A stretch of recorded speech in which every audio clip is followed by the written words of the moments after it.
السلام عليكم، أهلا وسهلا فيكم مشاهدينا. إن شاء الله تكونوا بخير صحة وسلامة. وصفتنا لليوم هي خبز السمون مثل ما نحنا بنسميه باللبناني، بالمصري بسموه عيش الفينو، بالأردني خبز الحمام، وبالفرنسي السبمارين. فإذا المهم هيدا هو السمون. يلا نشوف شو هو مكوناته. عنا كوب من الحليب، ممكن تستخدمي حليب سائل أو حليب باودر وتذوبيه، ونص كوب من المي الدافية. الحليب دافي والمي دافية. وعنا ملعقة من الخميرة الفورية، إذا كنا بالصيف ممكن نحط نص ملعقة. وعنا ملعقة ممسوحة من السكر العادي الحبيبات. رح نحركن كتير منيح مثل ما قلنا. المي دافية لأنه الطقس بارد، لازم مشان تطلع معنا بوقت أسرع. عندي 4 كوب من الطحين متعدد الاستخدامات، منخول كتير منيح. فإذا بالبداية رح أكتفي بإني حركن هيك لحد ما الطحين يتشرب المي. وهلأ رح نبلش عجن. لنجاح أي مخبوزات، أي نوع مخبوزات بنعمله، لازم نعجن فترة طويلة. قد ما بتقدري تعجني عجني. فإذا رح نستمر بالعجن لحد ما نحس إنه خلص كل المكونات اندمجوا مع بعضهم وصار معنا عجينة متماسكة، عجينة وحدة. ومثل ما رح نشوف إنه هي عجينة كتير طرية ودبقة بتلزق بالإيد.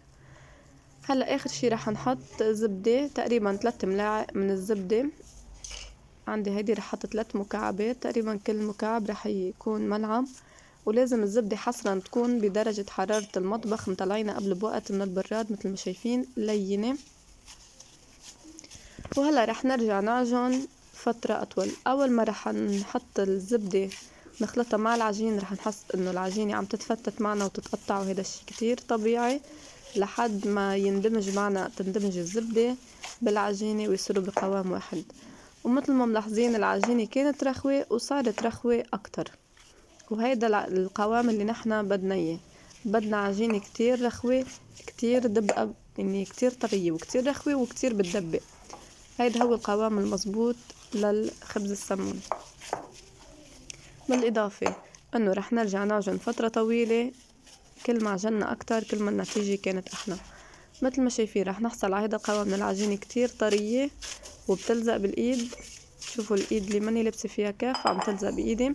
هلا رح جيب جوت حط عليه رشة خفيفة من الطحين مشان ما تلزق معنا العجينة.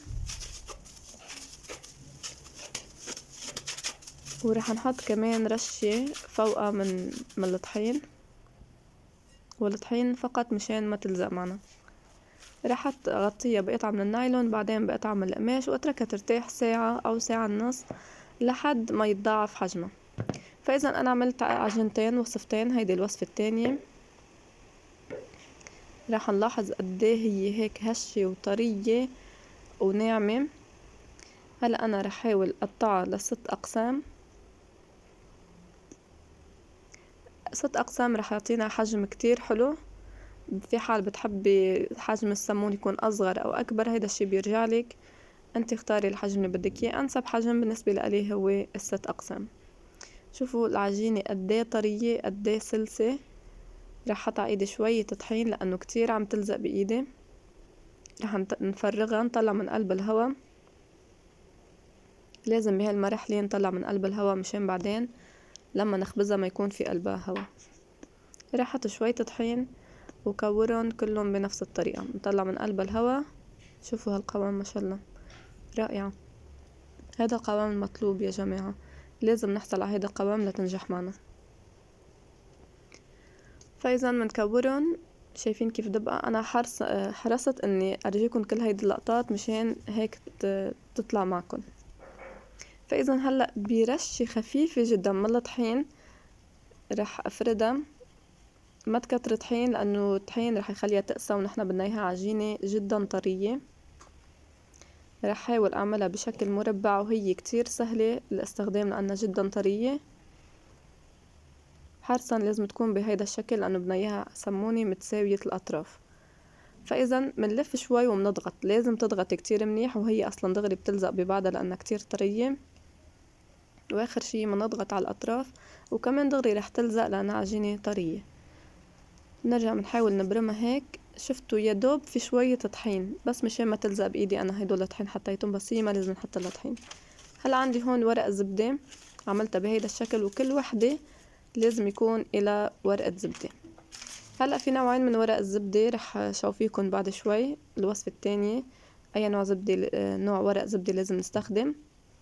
مثل ما شايفين نعمل شكل مربع، منلفها وكل ما لفينا شوي بنضغط ومنسكرها كتير منيح، وحاولي ما يكون بقلبها هوا تا نحنا عم نخبزها ما تطلع بقلبها هوا.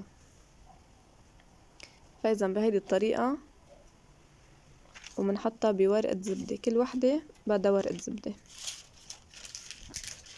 وهلأ بعد ما عملناهم كلهم رح نتركهم يرتاحوا ساعة لحد ما تضاعف حجمهم. شوفوا ما شاء الله، حطيهم بصينية يكونوا على الأطراف في إلها حواف مشان ما تاخد حجم أكتر. هيديك حطيتها بالقالب مشان يكون حجمها محدد. هلا رح نغلفهم بطبقة من رح ناخد صفار البيض فقط، ونحط تقريبا معلقتين من الخل.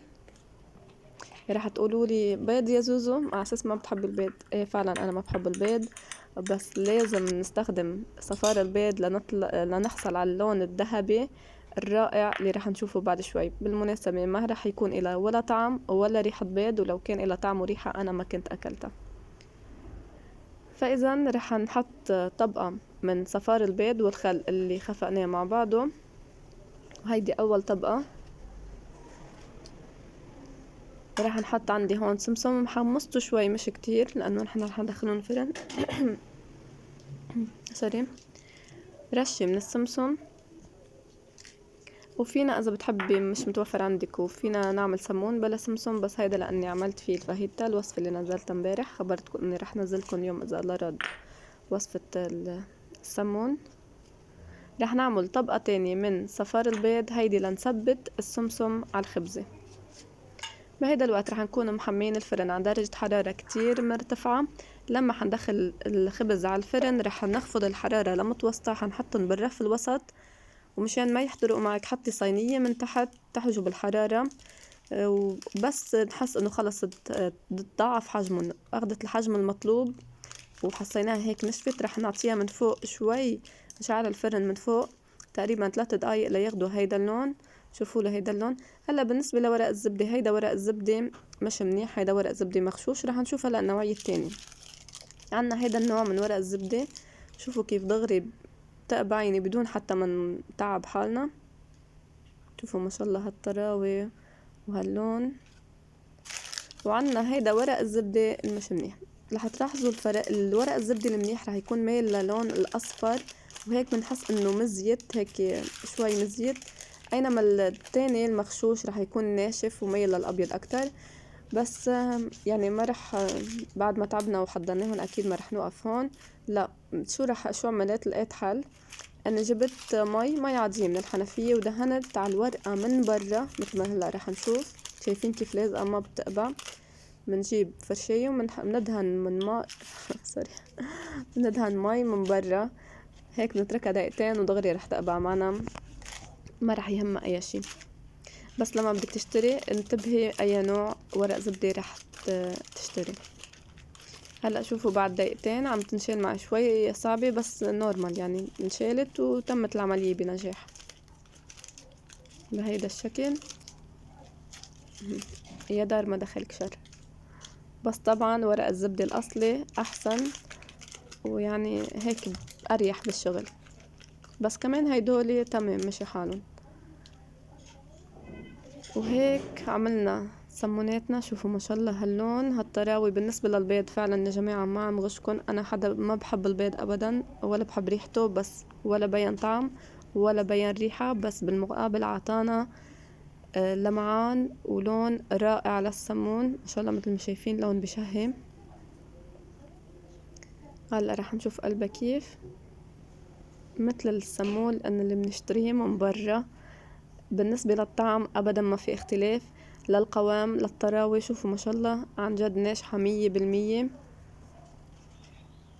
حتى رح نشوف من قلبها كمان أكتر. شوفوا ما شاء الله رائعة. وبهيك نكون وصلنا لنهاية الفيديو. كانت وصفتنا لليوم خبز السمون، خبز الحمام أو عيش الفينو. النتيجة رح تنجح معك إن شاء الله من أول مرة. إذا أول مرة بتشوفوني وعجبتك الوصفة فضلا وليس أمرا اشتركوا بالقناة، وإذا حابين تعرفوا شو رح نزل وصفات جديدة بالأيام القادمة إن شاء الله اشتركوا بالقناة، فعلوا زر الجرس توصلكم كل جديد. إلى لقاء مقبل إن شاء الله.